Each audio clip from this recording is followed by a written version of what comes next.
it's just been so challenging, like being active and playing 4 games and then not, and like not feeling the best, and then like frustrated of like how hard I worked in the off season. And then like all I do is rehab and like continue to do this process and just like trying to trust that the best I can. And obviously there's really frustrating days, and there's days where like it's a little bit easier and like you're very, very motivated and like you're close to the finish line of getting back and being back. And then like, it's not like I have a training. The Indiana Fever's handling of Caitlin Clark's potential comeback has created confusion among supporters and raised questions about transparency in professional basketball operations. Multiple sources had indicated Clark's expected return for the matchup against Dallas Wings on August 11, 2025, with her status remaining listed as a game-time decision despite ongoing uncertainty. Clark has been classified as questionable due to a groin injury, with reports indicating she has not yet resumed full practice activities. However, she has been participating in complete court running exercises and building her stamina through extended endurance training. This gradual progression suggests medical staff are taking a cautious approach to her rehabilitation process. A training camp to like build up to like playing my first game again. It's like, no, like you're tossed into game 30, like go try to play well. Like it's hard. Like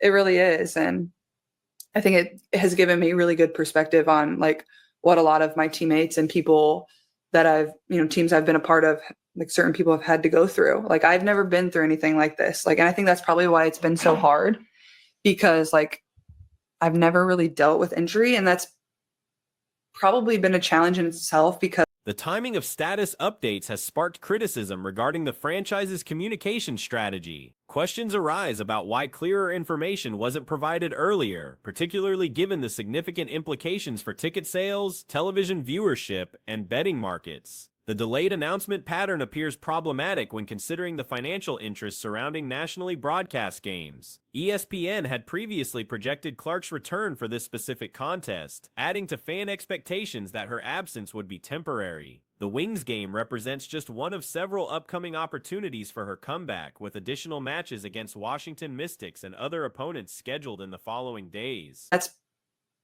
probably been a challenge in itself, because like when I first like was feeling pain, like I didn't understand it. Like I didn't know. I was like, am I just tight? Like, am I just getting old? Do I need to hit a stretch? Do I need to get like a little rubbed out? Do I need some icy hot? Like what's going on here? So I think it's been a balance of like understanding my body. And I know like, whether it's this year, whether it's next year, and even throughout my career, I'm going to be very thankful for this moment. Like there's so you can already sense that for sure. Okay. Like I know this is going to help me like Current projections suggest approximately 9 remaining regular season contests before playoff action begins, assuming Clark returns soon. This time frame provides adequate opportunity for her to regain match fitness and team chemistry, though many observers had hoped for 10 or 11 games of preparation. The broader entertainment value of WNBA games becomes evident when examining viewership patterns during Clark's absence. Television audiences and live attendance figures demonstrate measurable differences when marquee players are unavailable. This reality reflects the current state of professional women's basketball, where individual stars significantly impact overall product quality and fan engagement. Thankful for this moment. Like there's so you can already sense that for sure. Okay. Like I know this is going to help me like understand my body better. And I mean, like, I don't think people on the outside always realize like how much time it takes to like be able to play at the level we play at, and like how much extra stuff you have to do, and even so like just extra to prepare for a game, especially when you're coming back from injury. Like when I'm coming back from injury, and like when I've been back a few times this year, like the time I have to get to the arena to like prepare myself and prepare my body, because obviously League dynamics present unique challenges compared to other major professional sports organizations. Interpersonal relationships, coaching connections, and front office decisions sometimes appear influenced by factors beyond pure basketball considerations. The Fever's offseason moves, including coaching changes and roster additions, exemplify these complex organizational relationships. Communication protocols in women's professional basketball differ notably from established practices in NFL, MLB, and other major leagues. Strategic advantages gained by withholding injury information must be weighed against fan transparency and market fairness. Prepare my body, because obviously I'm doing more than, everybody else, just because of like the things I've gone through to this point and just making sure I'm ready and doing everything I can. Like I'm there like 4 hours early. Like it's just hard. It makes for long days. And I'm not saying I would change that for the world, but it's just a lot at times. And then you're doing that for however many games. So that's Caitlin Clark speaking about the current situation. The timing of medical updates affects multiple stakeholders, from casual viewers to serious gamblers. Fan-based divisions have emerged between longtime WNBA supporters and newer audiences drawn by rising stars. These tensions create additional pressure on franchises to balance competing interests while maintaining competitive integrity. Traditional supporters sometimes clash with recent converts over priorities and expectations. The Wings matchup followed by the Mystics game represents crucial opportunities for Clark's return timeline. So that's Caitlin Clark speaking about the current situation dealing with her injuries. But just like I said, man, she opened up about a lot of stuff. Now, this is talking about the defense coming from college to the W. Looking back, like obviously at the time, like that was all I knew. Yeah. And then like you get into the pros and it's just like, okay, like why didn't people guard me like this? But also like you have to take into account like most people that are in college like aren't going to go on to play professional basketball. Like they just don't have the IQ. Like doesn't mean they're not good players. Doesn't mean they don't love the game, but like it's just not the same at the end of the day. Medical staff continue monitoring her progression from limited running to full practice participation. Each day of recovery brings her closer to game-ready condition, though exact timing remains uncertain. Organizational transparency becomes particularly important when dealing with injury situations involving high-profile players. Clear communication helps maintain public trust while managing reasonable expectations. The current situation demonstrates how unclear messaging can generate unnecessary controversy and speculation. Just not the same at the end of the day. But like in college, like I feel like all I saw was drop. All I saw was like I rarely saw a show. I mean, like here and there. And if I saw a show, we would run this one play. It was called C. It's engraved in my brain. It's insane. Brainwashed. It'd be like, all right, we know they're showing this game. We're running C. It was like I acted like I was coming off a ball screen. We got the post player to kind of show out. I would immediately dribble back to my right. Mon would go and pin down for our guard coming off the block, and then Mon would just seal and we get a layup. Television programming depends heavily on star power and women's basketball, making injury management a delicate balance between player health and entertainment value. Broadcast partners, sponsors, and venues all have financial interests in marquee player availability. These commercial pressures must be managed alongside medical and competitive considerations. The relationship between coaching staff, medical personnel, and front office executives influences decision-making processes in ways that may not always prioritize pure basketball outcomes. Personal connections and previous working relationships can complicate what should be straightforward medical and competitive choices. Off the block, and then Mon would just seal and we get a layup every time, and we just continue to run it for 4 years straight, and literally no one could catch on. So it's like all you needed was like one answer professionally. Like that doesn't work. Like, okay, nice, the play might work one time, but it's not going to work the next time you play him. It's not going to work the second time you run it. Nobody really picked me up full court, and even if they did, like I would just like slice up the floor and then get hit on the run, and then like I'd automatically be in an advantage there. So I don't know. I feel like it was just 9 games provide reasonable preparation time if Clark returns promptly, though additional contests would offer better conditioning opportunities. Her extended absence has highlighted both her individual importance and the league's current dependence on a small number of transcendent talents. Market expectations continue evolving as women's professional basketball grows in popularity and financial significance. Injury communication protocols may need updating to meet modern standards for transparency while protecting competitive advantages. The current situation serves as a case study for future policy development. Play pro ball again. Like, to continue to play pro ball, being as old and off as she is off an ACL tear, you pretty much have to be Sloot good. And Sloot's going to be playing for minimums if she wants to come back. But for Ari, that's a bad one. Like, Ari was kind of limping around. She played a little bit on it. And that's just a disaster all around. Like, the Fever have injuries to all their point guards. And that's not good. Like, I'm A recent incident has caught attention in women's basketball circles involving Sophie Cunningham autographing a J.C. Sheldon rookie trading card that had property of Sophie Cunningham written on it. This unusual signing took place after tensions between the two players earlier in the season. The situation raises questions about whether the writing was already present when Cunningham was asked to sign, or if it was added specifically for the signing request. From a comedic standpoint, it would be more amusing if the text wasn't there initially and she simply agreed to sign whatever card was presented to her. However, regardless of the circumstances, the incident has generated discussion about player rivalries and fan interactions. Like, I made my videos that came out earlier today, and I'm like, even if Ari comes back and plays, we've got a hobbled Ari as our only point guard. The closest thing we have to a point guard right now is we've got two choices. Kelsey Mitchell can dribble or Sophie Cunningham can play make. Aaliyah Boston, go play point guard. I'm not joking.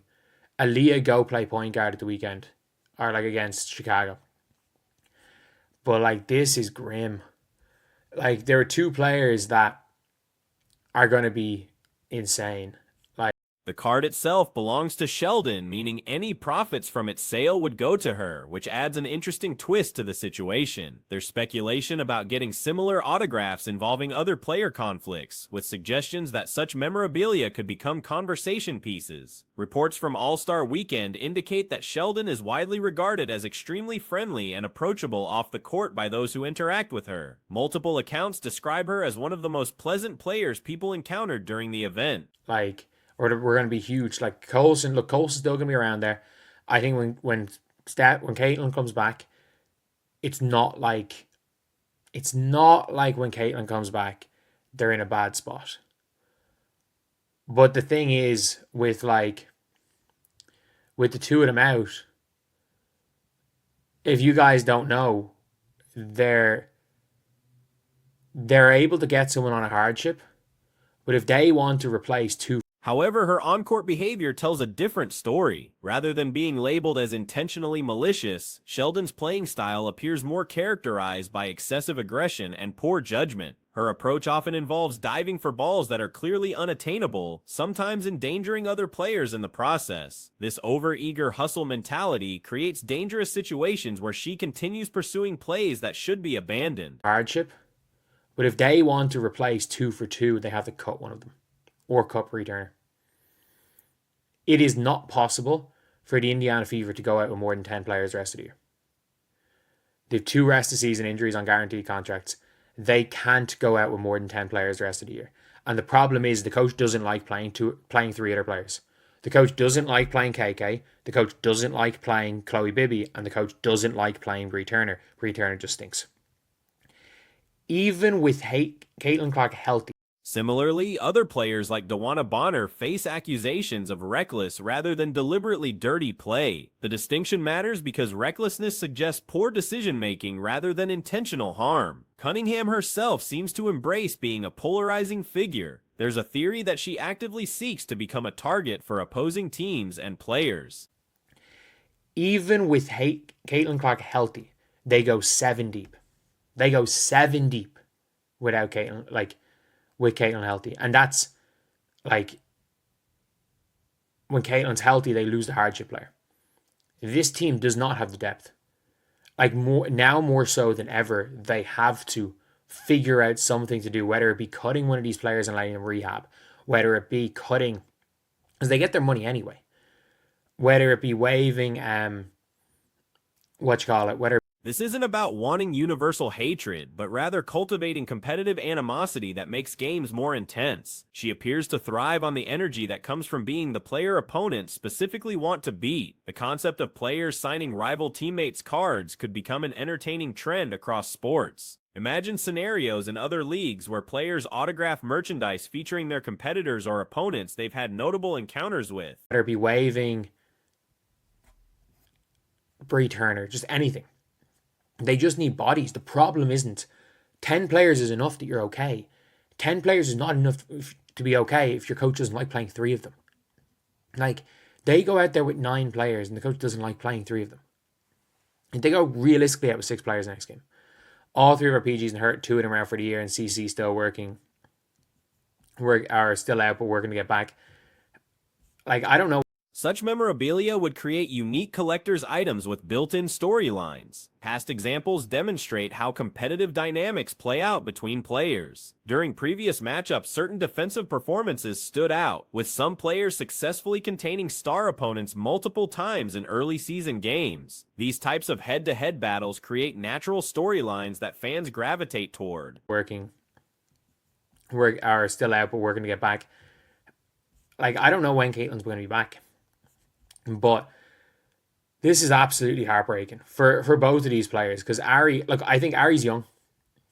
Ari's going to be in the league next year, even with a broken bone in her foot. Whatever Ari wants to do in the offseason, whether it be playing in the States, in AU. What did Ari do last offseason? I actually cannot remember what Ari McDonald did last season, because I know she didn't play in Unrivaled, obviously.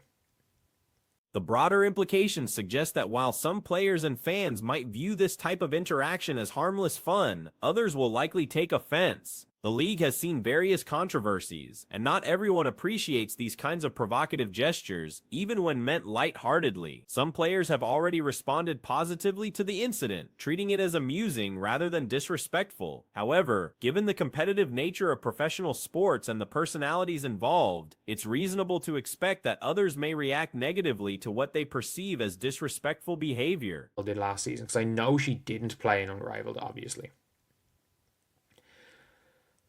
Ari played in China last season. So, look, there's a chance that she's ready to play in the playoffs in China and make good money over there.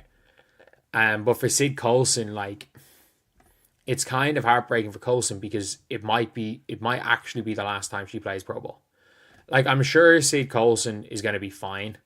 Like, I'm sure she's going to be on some sort of color commentary, whether it be for Athletes Unlimited. I think she's enough involved in AU to should probably stick. The signing event itself likely drew substantial crowds, with fans probably waiting for extended periods to get autographs from both players. These types of interactions between fans and athletes, especially when they involve current storylines or rivalries, tend to generate significant interest and long lines at public appearances. This incident represents a unique intersection of fan creativity, player rivalries, and sports memorabilia culture. Whether it becomes a trend or remains an isolated amusing anecdote will depend largely on how other players and the league respond to such unconventional fan requests.